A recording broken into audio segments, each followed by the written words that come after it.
بہت زمانہ پہلے ایک وسیع اور خوشحال سلطنت تھی جس کا نام سلطنت فراں تھا۔ اس سلطنت کی شان و شوکت دور دور تک مشہور تھی۔ سلطنت کے بیچوں بیچ ایک عظیم الشان محل ایستادہ تھا جو سورج کی روشنی میں سونے کی طرح چمکتا تھا۔ اس محل کے ارد گرد سرسبز باغات پھیلے ہوئے تھے جہاں رنگ برنگے پھول کھلے رہتے اور ان کی خوشبو ہوا کے ساتھ پورے ماحول میں پھیل جاتی تھی۔ یوں محسوس ہوتا تھا جیسے جنت کا کوئی ٹکڑا زمین پر اتر آیا ہو۔ اس سلطنت کا بادشاہ نہایت عادل اور انصاف پسند حکمران تھا۔ رعایا اس سے بہت محبت کرتی تھی کیونکہ وہ ہمیشہ انصاف اور سچائی کے ساتھ کھڑا رہتا تھا۔ مگر بادشاہ کی ایک ہی بیٹی تھی، شہزادی میرب۔ شہزادی میرب بے حد حسین، ذہین اور باصلاحیت تھی۔ اس کے اندر بے شمار خوبیاں تھیں، لیکن وہ بہت ضدی، مغرور اور خود پسند تھی۔ بچپن سے اس کی ہر خواہش پوری کی گئی تھی، اسی لیے وہ خود کو دنیا میں سب سے بہتر سمجھنے لگی تھی۔ شہزادی زیادہ تر وقت اپنے فیشن، خوبصورتی، میک اپ اور اپنے آپ کو سجانے میں مصروف رہتی تھی۔ اسے سلطنت کے امور یا والد کے ساتھ کام کرنے میں بالکل بھی دلچسپی نہیں تھی۔ محل کے ملازمین کے ساتھ بھی اس کا رویہ بہت سخت تھا۔ وہ ان سے حد سے زیادہ کام کرواتی، ان کی تھکن اور احساسات کا خیال نہیں رکھتی تھی اور اکثر ان کی خدمت کی قدر نہیں کرتی تھی۔ کئی بار اسے یہ محسوس بھی نہیں ہوتا تھا کہ وہ لوگوں کے دلوں کو دکھ دے رہی ہے۔ وقت گزرتا گیا اور شہزادی میرب جوان ہو گئی۔ اس کی خوبصورتی کی شہرت دور دور تک پھیل گئی۔ مختلف سلطنتوں سے شہزادے اس کے لیے رشتے بھیجنے لگے، مگر شہزادی میرب ہر شہزادے میں کوئی نہ کوئی خامی نکال دیتی۔ وہ ان کی ناک، ہونٹ، رنگ، قد یا چہرے میں کوئی نہ کوئی نقص نکال کر ان کو بے عزت کر دیتی۔ کئی شہزادے جو نکاح یا شادی کا پیغام لے کر آئے تھے، اس کے سخت رویے اور تنقید کی وجہ سے شرمندہ ہو کر واپس چلے جاتے اور دوبارہ آنے کی ضرورت محسوس نہیں کرتے تھے۔ ایک دن بادشاہ نے ایک ایسے شہزادے کے بارے میں سنا جو نہایت بہادر، ذہین اور اعلیٰ اخلاق کا مالک تھا۔ لوگ کہتے تھے کہ وہ نہ صرف خوبصورت بلکہ بہت سمجھدار اور نرم دل بھی ہے۔ بادشاہ نے فوراً اسے محل میں دعوت دی اور اپنی بیٹی کے رویے کے بارے میں ساری حقیقت اس کے سامنے رکھی۔ حیرت انگیز بات یہ تھی کہ شہزادہ فوراً شادی کا پیغام دینے نہیں آیا۔ بادشاہ اور اس شہزادے نے مل کر ایک منصوبہ بنایا۔ وہ شہزادی کو فوراً شادی کے لیے پریشر دینے کے بجائے اسے اپنی شخصیت سے متاثر ہونے کا موقع دینا چاہتے تھے۔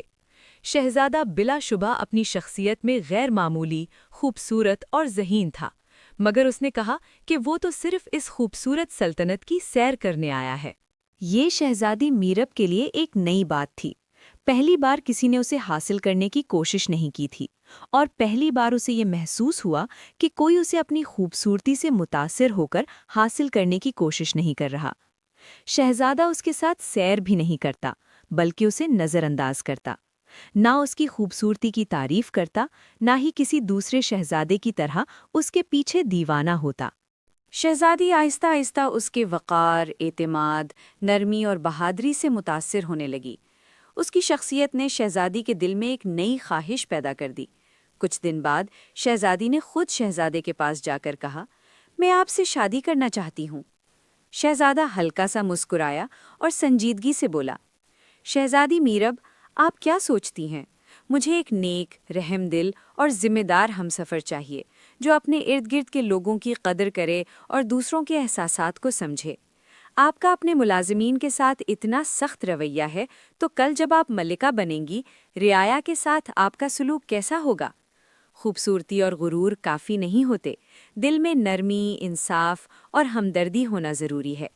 آپ کی شخصیت کے اندر بہت بڑی خامیاں ہیں۔ اور شہزادی میرب کے دل کو بڑی ٹھیس پہنچی۔ وہ بہت روتی رہی اور پوری رات اس بارے میں سوچتی رہی۔ آنکھوں سے نیند بھی نہیں آئی۔ شہزادے کے الفاظ نے شہزادی کا غرور توڑ دیا۔ آہستہ آہستہ اس کی اصل خوبیاں سامنے آنے لگیں۔ وہ پہلے سے زیادہ سمجھدار، نرم دل اور ذمہ دار بن گئی۔ اسے اپنی غلطیوں کا احساس ہوا کہ وہ کس طرح دوسروں کا دل دکھاتی تھی، ان کی تھکن کا احساس نہیں رکھتی تھی اور اپنے خدمت گزاروں کو انسان سمجھتی ہی نہیں تھی۔ اس نے اللہ کے سامنے بھی دل کی گہرائیوں سے پشیمانی محسوس کی۔ آہستہ آہستہ شہزادی ہر وقت اپنی خوبصورتی اور فیشن میں مصروف رہنے کے بجائے اپنے والد کے ساتھ سلطنت کے کاموں میں ہاتھ بٹانے لگی۔ اس نے رعایا کے حالات کو سمجھنا شروع کیا، ان کے مسائل سننے لگی اور انصاف کے ساتھ ان کی مدد کرنے لگی۔ بادشاہ اس تبدیلی سے بے حد خوش ہوئے۔ شہزادے نے یہ سب دیکھا اور محسوس کیا کہ شہزادی واقعی بدل گئی ہے۔ اب وہ صرف خوبصورت نہیں بلکہ دل میں نرمی، انصاف اور ہمدردی کی حامل بھی تھی۔ چند دن بعد شہزادہ بادشاہ کے پاس آیا اور بولا، اب میں شہزادی میرب کا ہاتھ مانگنے آیا ہوں۔ بادشاہ کی خوشی کی انتہا نہ رہی۔ جب شہزادی میرب کو یہ خبر ملی تو اس کے چہرے پر خوشی کی روشنی پھیل گئی۔ جلد ہی دونوں کی شادی بڑی شان و شوکت سے ہوئی۔ سلطنت فراں میں کئی دن تک جشن منایا گیا اور ہر طرف خوشی کی فضا پھیل گئی۔ کیا ہماری کہانیاں آپ کے دل کو چھو رہی ہیں؟